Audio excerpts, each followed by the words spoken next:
সভাপতি, মঞ্চের কেন্দ্রীয় ইসলামী আন্দোলন সহ বিভিন্ন সহযোগী সংগঠনের নেতৃবৃন্দ, সামনে যারা উপস্থিত রয়েছে, ইসলাম দেশ এবং মানবতার কল্যাণের জন্য যারা আমাদের আশা আকাঙ্ক্ষা, আমার প্রিয় যুবকরা,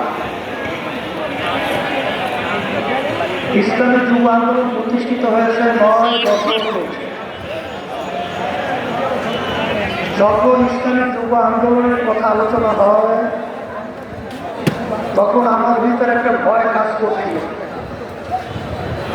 যে যুবকদের রক্ত গরম, ওদেরকে সর্বক্ষেত্রে নিয়ন্ত্রণ রাখা যাবে কিনা।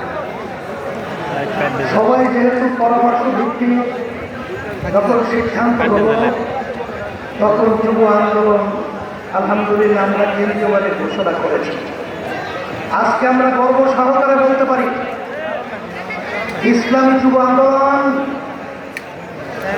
আজকে 9 বছর তাদের প্রতিষ্ঠা থেকে শুরু করে তাদের কার্যক্রম চলছে, কিন্তু আল্লাহর রহমতে আপনাদের দোয়ায় ইসলামী যুব আন্দোলনের একটা ছেলে দায়িত্বশীল কমিটি সহ তাদের গায়ে কোনো কালির ছাপ আল্লাহর ফজলে লাগাতে পারে নাই। এই জন্য আমরা গর্বিত তোমাদেরকে নিয়ে। আল্লাহ রাসূল সাল্লাল্লাহু আলাইহি ওয়াসাল্লাম তোমাদের ব্যাপারে দোয়া করেছেন। যুবকেরা তখন আল্লাহর হাবিবের সহযোগিতা ছিল, ইসলামের সহযোগিতা ছিল, দেশ মানবতার কল্যাণ বাস্তবায়নে তারা সহযোগিতায় কাজ করেছে। তার বাস্তব নমুনা হল তোমরা। আর আমরা যখন পাশে দেখি অন্যান্য রাজনৈতিক দলের যুব সংগঠন, তাদের কথাগুলো তামাম দুনিয়ার ইতিহাস বিরল হয়ে থাকবে।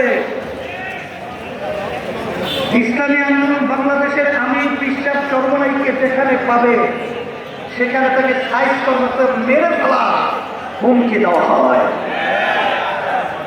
তাহলে তোমাদের মাধ্যমে জাতি ভালো কি আশা করতে পারে? এখন তোমরা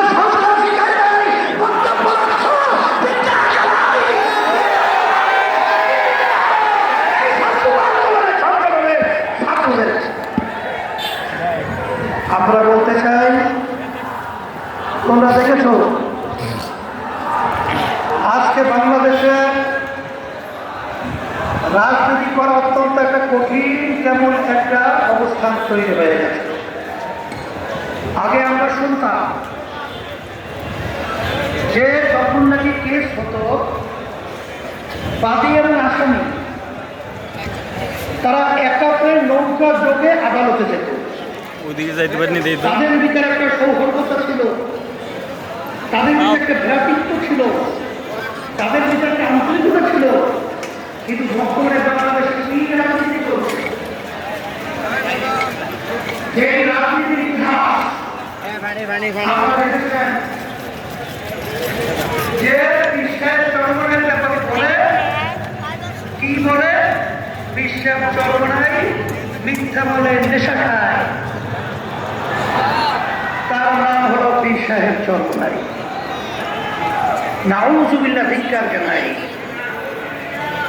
নেশা কাকে বলে এটা বুঝতে হবে। নেশা বলা হয় যারা সেবনের মাধ্যমে তার স্বাভাবিক অবস্থান থাকে না, তার ব্রেন বিকৃত ঘটায়। নেশাখোর বিশ্বাস চরমনাই তোদের বক্তব্য প্রমাণ করেছ।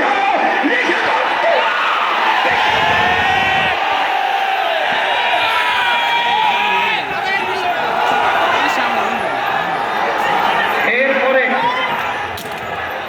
আপনারা দেখেছেন, নালে কোন সুস্থ মানুষ তারা কি এই ধরনের বক্তব্য দিতে পারে? তাহলে বোঝা গেল ওদের মাথার বিকৃতি ঘটে গেছে। তাইলে প্রমাণিত হয়ে গেল যে তোরাই হলো প্রকৃত নেশাখোর। এরপরে বক্তব্য রাখা হয়, আমরা নাকি খয়রাত চাই, খয়রাত খাই। আমরা ছোটবেলায় শুনছিলাম যাদের আর্থিক সচ্ছলতা নাই তারা মানুষের কাছে পয়সা চায়, টাকা চায়, কিন্তু আল্লাহর রহমতে আপনাদের দোয়ায় বিশ্বাস চরমনাই ইসলামী আন্দোলন বাংলাদেশের আমি বর্তমানে দায়িত্ব পালন করছি। শুধু আমি নয়, আমার বাবা, আমার দাদা, আমার দাদার দাদা, তারাও কিন্তু আলহামদুলিল্লাহ অর্থনৈতিকভাবে আল্লাহ অনেক সচ্ছল রেখেছেন। আমার আব্বা জান রাহমাতুল্লাহি আলাইহি তিনি কিন্তু